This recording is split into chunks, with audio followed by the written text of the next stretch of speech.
Okay, तो let's do Elvish का 2025 जनवरी कैसा रहेगा। ओके, जैसा मनीषा का किया वैसा करते हैं, औरों का भी करेंगे, वन बाय वन करूंगी। तो एल्विश का 2025 जनवरी कैसा रहेगा ये देखने की कोशिश करते हैं। तो yes guys, this is Suman, your own tarot reader, and I welcome you back to my channel tarot fragrance Suman. Please to subscribe to my channel if you haven't yet. जिसने भी अनसब्सक्राइब कर दिया है वो फिर से कर दीजिए। और दिस इज़ वेरी बैड यार, कोई मतलब क्या है ये, व्हाट इज़ दिस। अच्छा लगता कि आपने जाने बगैर अपनी मर्ज़ी से अनसब्सक्राइब करके चले गए। एंड ये क्या है, मतलब देना तो बहुत दूर की बात है, कुछ चीज़ वापस ले लेना बिना किसी वजह के, this is also wrong no guys.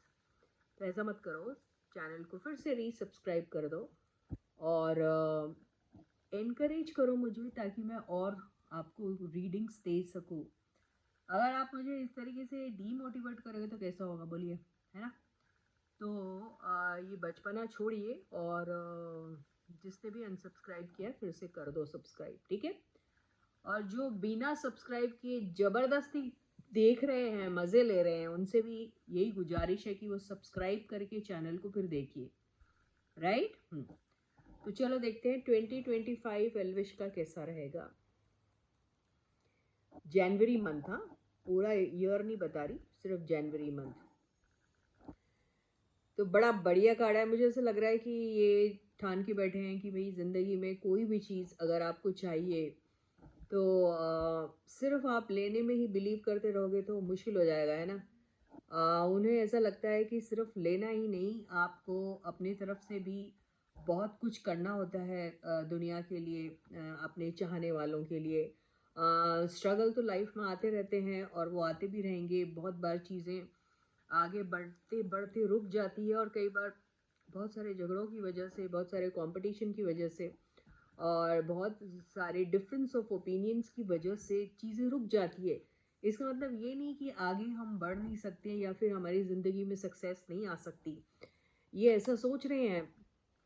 और इनको ये भी कहा जा रहा है कि ऐसा जो सोच रहे हैं वो सही सोच रहे हैं, क्योंकि ज़िंदगी तो चलती रहेगी और ज़िंदगी में जैसे मैंने कहा है कि आप जब एक हाथ से देते हैं तो दूसरे हाथ से लेते हैं, या फिर दूसरे हाथ से लेने का काम कर रहे हैं एक हाथ से, तो एक हाथ से आपको देने का भी काम करना चाहिए। तो वो प्यार हो, प्रोजेक्ट्स हो, या जो भी जिस किस्म का भी आप रिलेशनशिप किसी के भी साथ शेयर करते हो, तो आपको इन सारी चीज़ों को ध्यान रखना बहुत ज़रूरी है। थोड़ा कम करिए ये जो कंट्रोवर्सीज़ में आते हैं या फिर छोटे छोटे आर्ग्यूमेंट्स में फंस जाते हैं या फिर लोगों की बातों में आ जाते हैं, जिसकी वजह से आपके बनते बनते काम बिगड़ जाते हैं। या फिर अगर आपके दिल में कोई अच्छी सी एक थॉट भी आती है कि नहीं, मुझे अपने लाइफ में उन सब लोगों को थोड़ी हेल्प करना चाहिए जो शायद अपने लाइफ में कुछ नया करना चाह रहे हैं, कोई नए प्रोजेक्ट लेके एंटर करते हैं और आपको अपना आइडल मानते हैं वो, क्योंकि आपकी सक्सेस देख के वो बहुत ज़्यादा खुश होते हैं। आपकी सक्सेस देख के उनको एक ऐसा इंस्पिरेशन मिलता है। तो ऐसे लोगों को अगर आप अपनी तरफ से किसी भी किस्म की अगर हेल्प करते हैं, छोटी मोटी हेल्प, हाँ, ऐसा नहीं कि किसी को उठा के प्लेटर में सब कुछ दे दो, वो नहीं होती है हेल्प, उसको हेल्प नहीं बोलते हैं। उसको ये तो पैरासाइट बनाने की ज़रूरत नहीं है किसी को। आपको उनके अपने ही बलबूते पे आगे कैसे चल सकते हैं, ताकि जैसे बोलते हैं ना, if John is hungry don't give him fish, teach him how to fish. इसका मतलब समझा। अगर कोई भूखा है तो उसको सिर्फ पेट भर के आप एक बार खाना खिलाते, दो बार खाना खिलाते, चार बार खाना खिलाते, और आप नहीं रहोगे तो क्या करेगा वो। तो उसे इस लायक बनाइए ताकि वो खुद खाना अपने लिए जुगाड़ कर सके, बंदोबस्त कर सके खाने का। तो वैसी हेल्प आपने अपने लोगों को देनी चाहिए, या उनके दिमाग में इस तरीके का एक सीड बिठाना चाहिए जिससे उन्हें समझ में आए कि ताउम्र आपकी कोई हेल्प नहीं करता, आपको गाइड जरूर कर सकता है, लेकिन आपको इस लायक जरूर वो इंसान बना सकता है ताकि आप अपने बलबूते पे ज़िंदगी में कुछ कर सके। तो ये सीख आपके लिए भी है, ये सीख औरों के लिए भी है। तो यही अगर जज्बा आप लोगों की दिल दिमाग में रहेगा तो आप आगे बढ़ सकते हैं, सक्सेस हो सकती है। नहीं तो क्या होता है, आप एक आपके पास प्रोजेक्ट है, अच्छा खासा प्रोजेक्ट है, लेकिन कुछ चार लोगों ने कुछ बोल दिया फिर उसके बाद वो प्रोजेक्ट आपका अटक जाता है और आप फिर उसमें से निकल जाते हो और फिर आप कई बार सोचते हैं वापस आऊँ, क्योंकि आपको वापस आना, क्योंकि दूसरा कोई चारा रहता नहीं है आपके पास। तो अब वो बचपने से आपको वो इमेच्योर थॉट से और वो इमेच्योर आपकी जो एक बन गई है आदत सी, वो उसमें से निकलना है।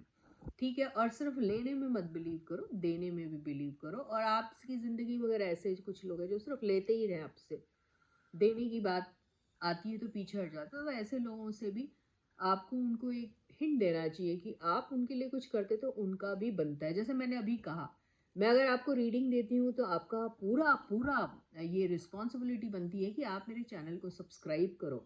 ये नहीं कि अगर मैं किसी वजह से किसी अटक गई हूँ, पॉज में आ गई, तो आप चले गए।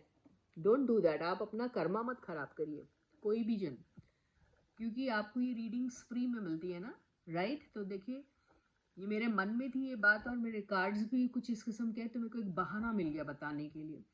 तो लाइफ में एवरीथिंग इज ये, एक हाथ दो एक हाथ लो, तभी बनता है ना? तो मुझे आप एनकरेज नहीं करोगे, मोटिवेट नहीं करोगे, तो मैं कैसे आगे बढ़ूंगी और कैसे मुझे लगेगा कि नहीं मुझे भी कुछ करना चाहिए। अरे गाड़ी वहीं अटकी है, कुछ आगे बढ़ रही नहीं। तो आपका भी एक जो सपोर्ट रहता है, वो जो इंकरेजमेंट के तौर पे रहता है वो बहुत ज़रूरी होता है लाइफ में। हर एक के लिए ऐसा है, सिर्फ आपके मेरे लिए नहीं, सारी दुनिया के लिए ही वही एक लॉ है जो वर्क करता है एंड तक के। तो ये आपकी फिर जो है ये म्यूचुअल सक्सेस जो है वो तय करती है। तो इन्हें इनकी ज़िंदगी में जो अभी जनवरी का जो महीना है वो ऐसा ही रहेगा, जहाँ इन्हें इस चीज़ का ख्याल रखना है अगर आपको सक्सेस चाहिए तो। So with this, I end my reading for you for today. I'll catch you again, guys. Until then, please do take very good care of yourselves and bye bye.